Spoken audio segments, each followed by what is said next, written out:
This chapter, the previous portion, we considered the question, who is this Son of Man? We thought about the relevance that the name or the title, the Son of Man, has. And we thought about the prerogative of the one who is the Son of Man. Now this title, I mentioned, was the preferred way of Jesus of speaking about himself.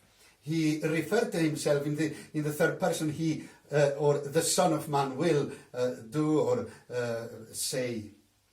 And it was his preferred title to refer to himself. But though it may not seem like it, it does point not just to the reality of his humanity, but also to the reality of his deity.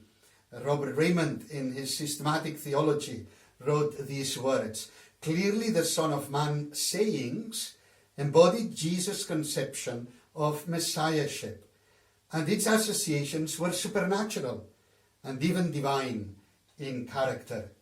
And the prerogative that the Son of Man said he had was that of forgiveness of sins. If there was one thing that he claimed that he had the right to do, was that of forgiving sins." Now the passage in chapter 9 of Matthew, of course, moves ahead from that encounter of Jesus with the paralytic that was brought to him.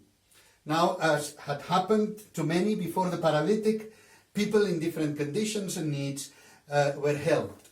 Those with various diseases and pains, those oppressed by demons, epileptics, even lepers, all of them were helped like the paralytic was. But the paralytic, like the leper, and even the demon-possessed, though in need, should not have been considered as deserving a most severe judgment. The leper was unclean, but not on account of his choices, rather of his illness. The demon-possessed were tormented by devils, but not because of their choice. The paralytic was helpless, but not on account of his choice, rather on account of his disability. Now in verses 9 to 13 of chapter 9, the gospel deals with someone else, another character. But this is one who by choice, and this shown by his actions, of course, should surely deserve, in the eyes of people, the worst of treatments. It is made clear in the passage that this character is not beyond not only the power but the willingness of the Son of Man to forgive sins. And it is made clear in these very brief verses 9 to 13 of Matthew 9, that there is no one that should consider him or herself as unfit to follow Jesus. I like to think about three things around the idea of the mercy of the one who is the Son of Man. The first one is a response that was made possible by grace. The second, a response that created an amazing relationship. And the third one, a response that was granted for a very specific reason. Now there is much that may be observed from this meeting between Jesus and Matthew. We could think about the authority of the Master in his call, the ready obedience of Matthew, the cost for Matthew at hearing and answering the call of Jesus. Unlike some of the other disciples, it would have been very unlikely that Matthew could have gone back to his trade after following the Lord Jesus Christ, and also his sincerity and his commitment to Jesus in honoring him with a great banquet. But the most relevant thing I believe this chapter brings before us, or these verses bring before us, and that it is addressed by Jesus, is our deepest need, our most essential need as human beings, and is that of the need of our sin being dealt with, and therefore our sin being forgiven. And this is shown in these verses. First of all, then, a response made possible by grace. In verse 9, as Jesus passed on from there, he saw a man called Matthew sitting at the tax booth, and he said to him, "Follow me." And he rose and followed him. Now, of course, this response is not to be credited to Levi. God, in grace, is at work. Now, Mark and Luke call this man Levi. He calls himself Matthew. The name means a gift of the Lord, a gift of Jehovah, a gift of Yahweh. Now, was this name changed by Jesus when he called him? Has he changed the name of Simon to Peter? Or was this just one of the two names, or maybe more than Matthew had, as it was the case of, for example, of Bartholomew? We cannot know for sure, but the name of this man points exactly at what is happening here. You see, whether this name was given by Jesus or by Levi's parents, it points to the reality of God's grace and what is happening on this occasion. Because, you see, Levi was a very unlikely choice.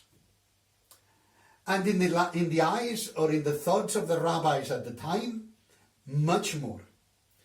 But this passage will show how Jesus is reversing the order that probably would have been in the minds of many at the time.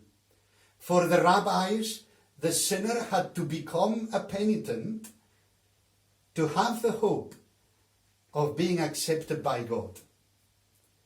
For Jesus, the sinner had to be accepted by God and so begin the life of a penitent.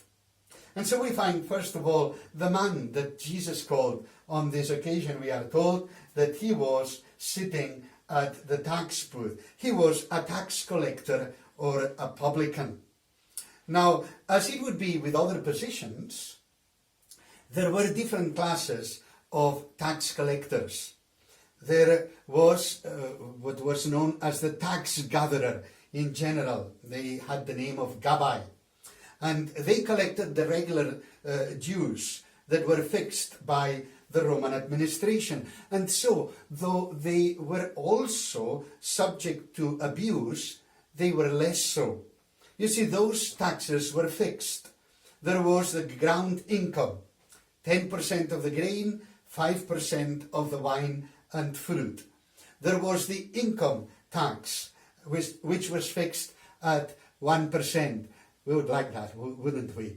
1% of income tax. But it was fixed. And there was the poll tax, which was levied on all persons from 14 years of age in the case of men, and from 12 years of age in the case of women, and this up to 65 years of age. These were set. And of course, as I've said, there could be abuse, but on a lower degree. And then there were those tax collectors that were known as the custom house officials.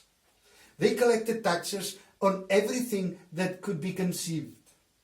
Crossing of bridges, crossing of rivers, use of highways, different classes of vehicles, entrance to markets, sailing of boats. And these were known for being especially abusive. They were called the mokesh. And Matthew was of the second class.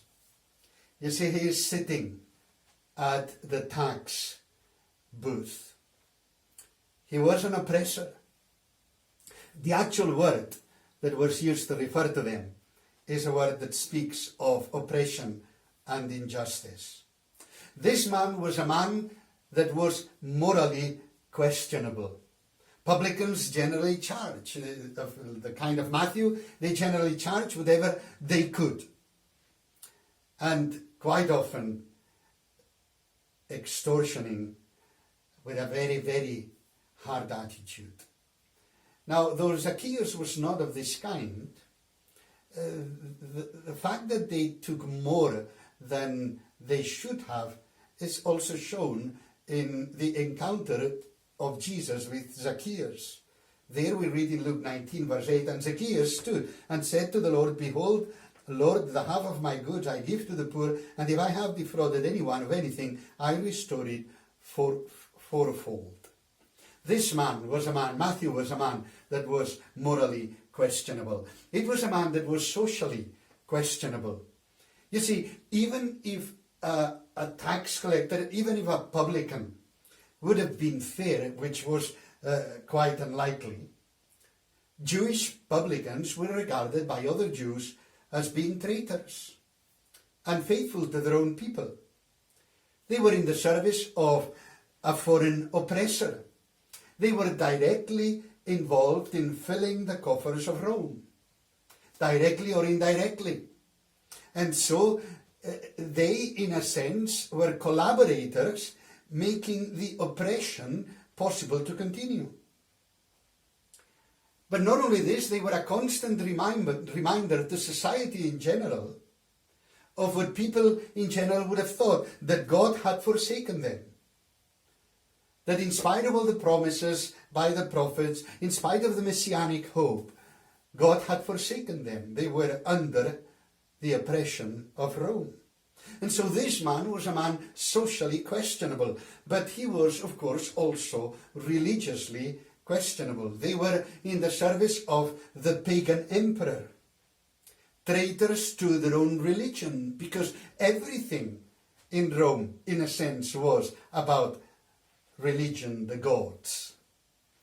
If there was a class of Jewish society that would be despised, that was that of the publicans, the tax collectors. They were reckoned as low as, in their eyes, as the prostitutes. They had sold themselves to Rome. Now, Gentiles were bad enough, and it was for Jews forbidden in terms of the rabbinic laws and traditions of the time. It was for the Jews forbidden, or if not forbidden, looked as a very bad thing to do, to associate in any way with Gentiles. You may remember how Peter responded when he had to be given a vision from God, so that he would go to the house of that man Cornelius, who was a Gentile. And Peter spoke to him, saying, "Stand up, for I am to a man." And as he talked with him, he went in and found many persons gathered. And he said to them, "You yourselves know how unlawful it is for a Jew to associate with or to visit anyone of another nation, but God has shown me," and so on. So it was something that they would not do. The leper was unclean. The paralytic was unable. The publican had made one of the worst possible choices.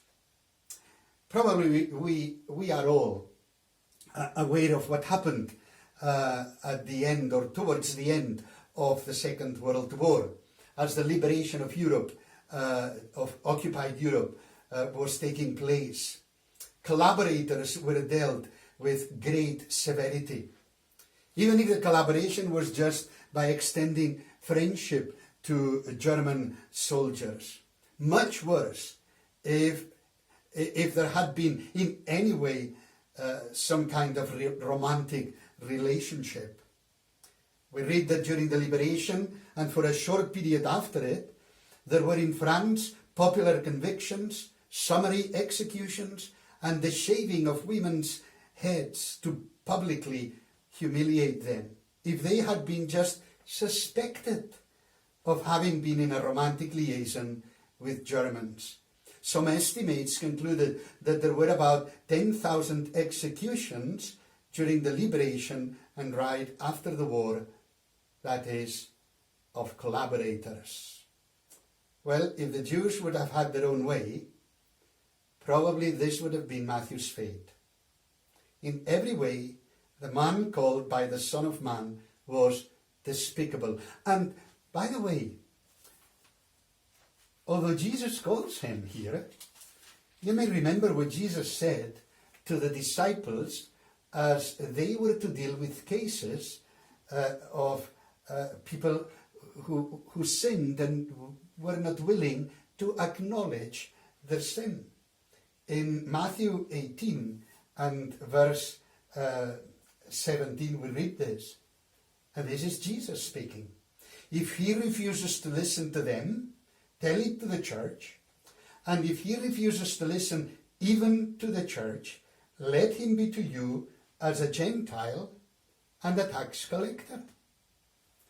So that their standing was reckoned in society as, well, as one that was by choice, had placed himself, as it were, by choice, outside of the covenant community. Gentiles were. Tax collectors, visibly at least, had put themselves by choice outside of the fellowship of the nation. As somebody wrote, the publicans were classed by the people with harlots, usurers, gamblers, thieves, and dishonest herdsmen, who lived hard, lawless lives. They were just licensed robbers and beasts in human shape.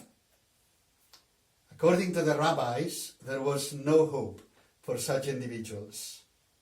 Everything about them was tainted, was defiled. And the rabbis had no word of hope for such one as Matthew. But Jesus comes and he calls him.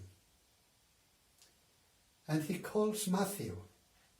And he calls Matthew when he is sitting at the tax booth, when he is involved in doing that which is despised by the rest. And the response that is given is, of course, one that is surprising, because this man gets up, he rose and followed Jesus. Now, we may assume that Matthew had probably heard Jesus teach on more than one occasion. Maybe when Jesus was teaching by the seashore, by the boats, by the place where the fishermen landed their catch, was a place where these tax booths were placed.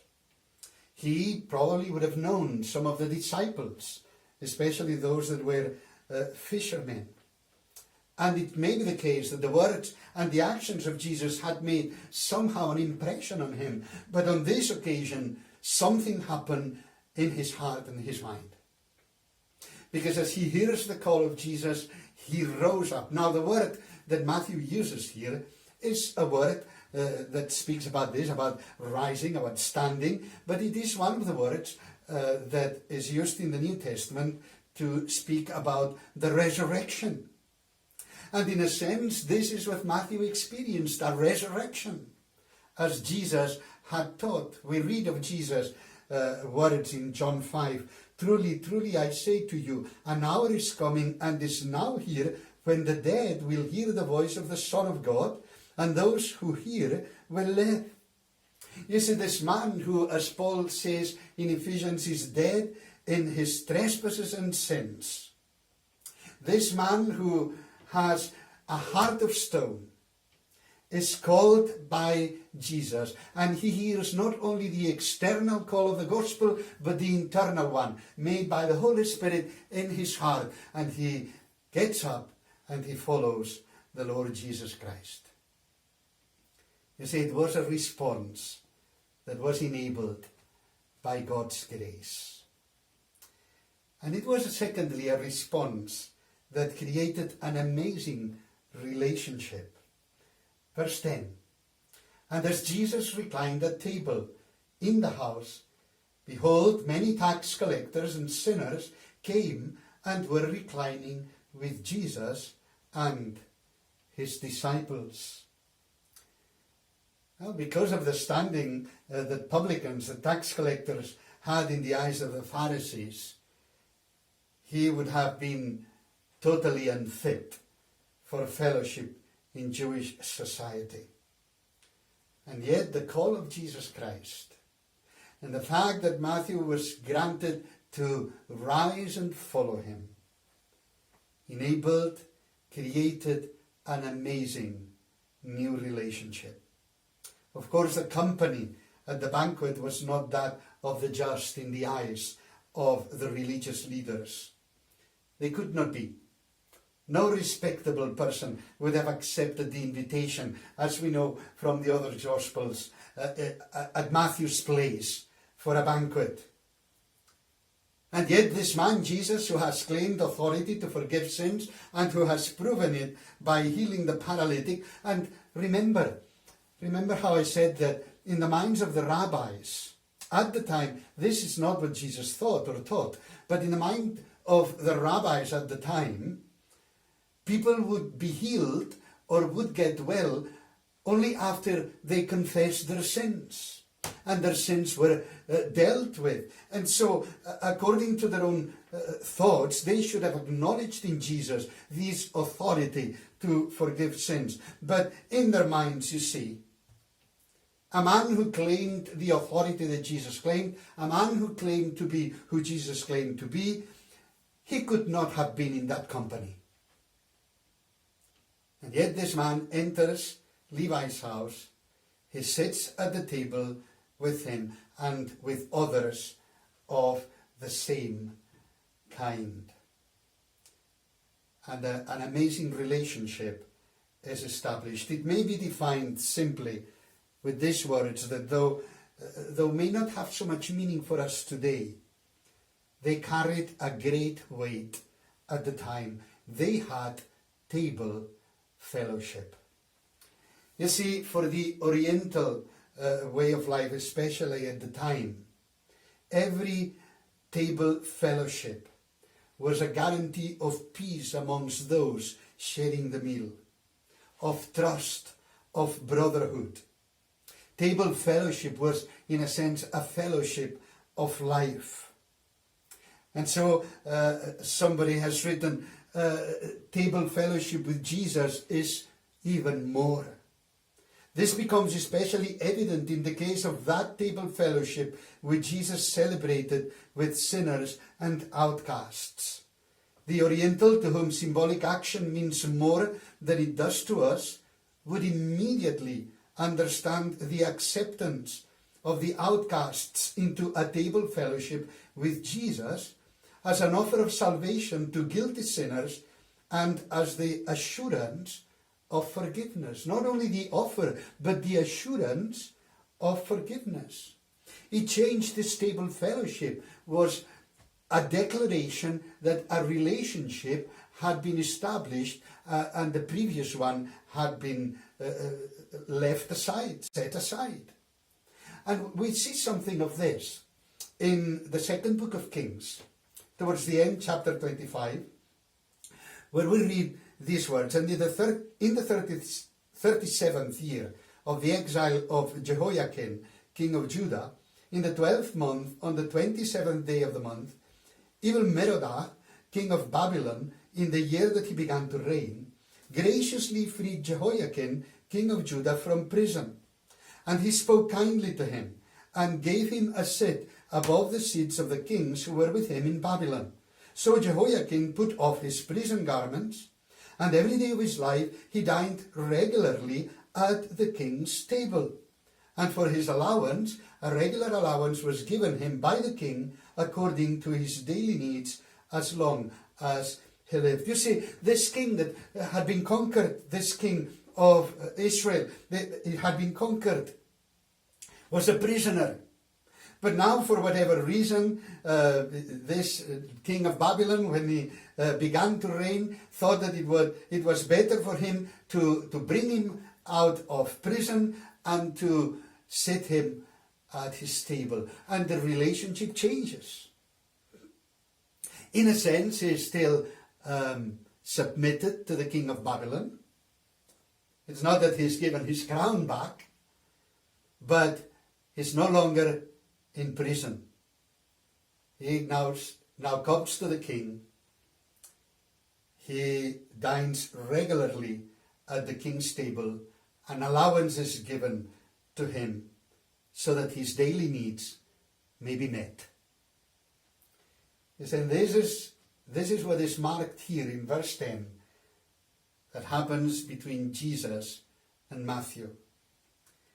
This amazing new relationship is established by which there is peace, there is friendship, there is communion, there is acceptance, and there is provision, because the call has been answered.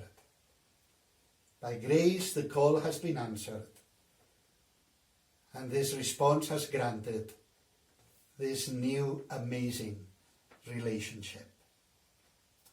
Now, for the Pharisees, it was obvious and fixed in their minds. The pious could have table fellowship only with the righteous. And so the Pharisees and the teachers of the law found Jesus' conduct most objectionable. They challenged the disciples. Why is it that your master, your teacher does such a thing? You see, the inference in their minds, again, is that if Jesus were what he claimed to be, he would have sought only the company of those that were right, of those that were righteous, not of those that were sinners and tax collectors and despicable. But you see, the call of Jesus and the response to his call that is granted establishes this new relationship, and Jesus explains then the reason why this has happened. So thirdly, the response that was granted and the reason that is given, verses 11 to 13. And when the Pharisees saw this, they said to his disciples, "Why does your teacher eat with tax collectors and sinners?" But when he heard it, he said, "Those who are well have no need of a physician, but those who are sick. Go and learn what this means. I desire mercy and not sacrifice, for I came not to call the righteous, but sinners." In the minds of the rabbis, in the minds of the Pharisees, the teachers of the law, sacrifice is what was demanded. I need to do. I need to do. I need to fulfill. I need to comply. I need to. But Jesus says, no, it's mercy. It's mercy. I desire mercy for you, and I desire for you to receive this mercy. You see, in chapter 4 and verse 17, Matthew has told us what Jesus began to do, to proclaim the manifestation of the kingdom of heaven. And here we find a clear example of what this means. And we find the answer to the question, how will the Son of Man deal with the sons of Adam? And if there was one that was properly classified as a son of Adam, was Matthew. And the answer is provided not by others interpreting the teaching or the attitude of Jesus, but by Jesus himself, and so very precisely. He has come to deal exactly with people because they have this need. All of them have it, of course. But Matthew is publicly, visibly, such a clear example. One who cannot be accepted, who must be despised, and yet who is reached by the gospel. As somebody wrote, commenting on this event, a physician is for the sick, not for the healthy. It would be ridiculous and wrong for a doctor to remain away from his patients. His very business is to deal with the sick in order to cure them, though without contaminating himself. Jesus does not associate with men of questionable lives in the ordinary way as birds of a feather flock together. It is his great mission to seek and to save the lost. He is the divine physician. I am the Lord that heals you. We read in Exodus 15:26. And so Jesus demonstrates the extent of his willingness to have table fellowship with such as we are. And he does so despite our shame. You see, there was another occasion occasion, or there would be other occasions when Jesus had table fellowship with his disciples. Of course, he had table fellowship with his disciples on many occasions, and he would have, we have the record, of course, of the Last Supper before the crucifixion. You see, but I would say that one, although it matters so much, would matter very little if another table fellowship would not have taken place. Because you see, after that table fellowship of Jesus with the disciples before the crucifixion, after that Last Supper, we know what happened to the disciples. They were filled with fear, and we know what they did. They all left him and fled. All of them. But then we find out that after the resurrection, Jesus comes to them. They were startled and frightened. We read in the Gospel of Luke in chapter 24. When he appeared to them, as they were talking about these things, about those disciples that had met that stranger on the way to Emmaus, as they were talking about these things, Jesus himself stood among them and said to them, "Peace to you." But they were startled and frightened and thought they saw a spirit. And he said to them, "Why are you troubled? And why do doubts arise in your hearts? See my hands and my feet, that it is myself. Touch me and see, for a spirit does not have flesh and bones, and as you see that I have." And when he had said this, he showed them his hands and his feet. And while they still disbelieved for joy and were marveling, he said to them, "Have you anything here to eat?" They gave him a piece of broiled fish, and he took it and ate before them. Of course, that was a clear demonstration that he was not a spirit, that he was a real physical body. But it was also a table fellowship.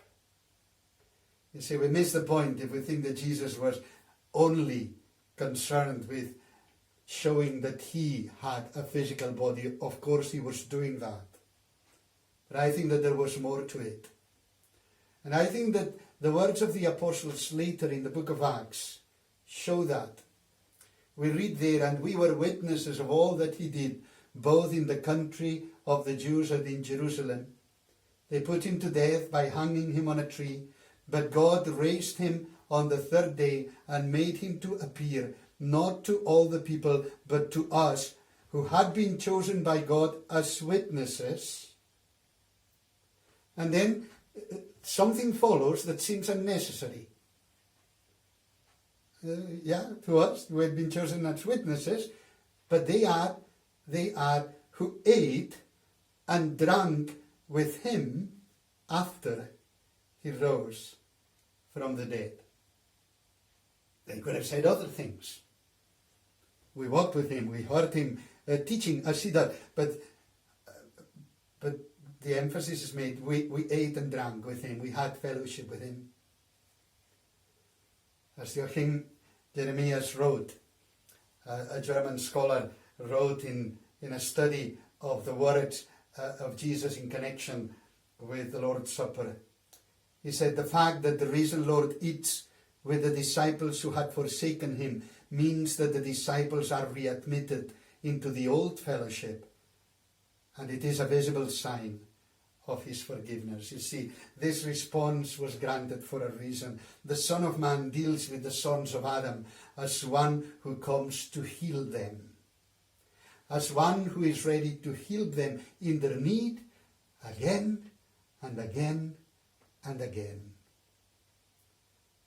And as one who, though he knows that they are dust,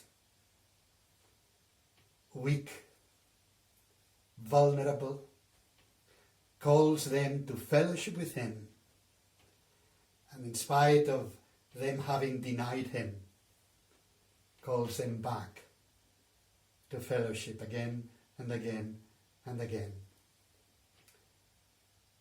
You see, in a sense, the scribes and the Pharisees were right. True table fellowship is possible only for the righteous. The sons of Adam do not qualify. But Jesus solves the issue. And he solves it forever. Because he deals with our need. And he enables us to have this stable fellowship with him. Not just once, but forever and ever. Let us pray.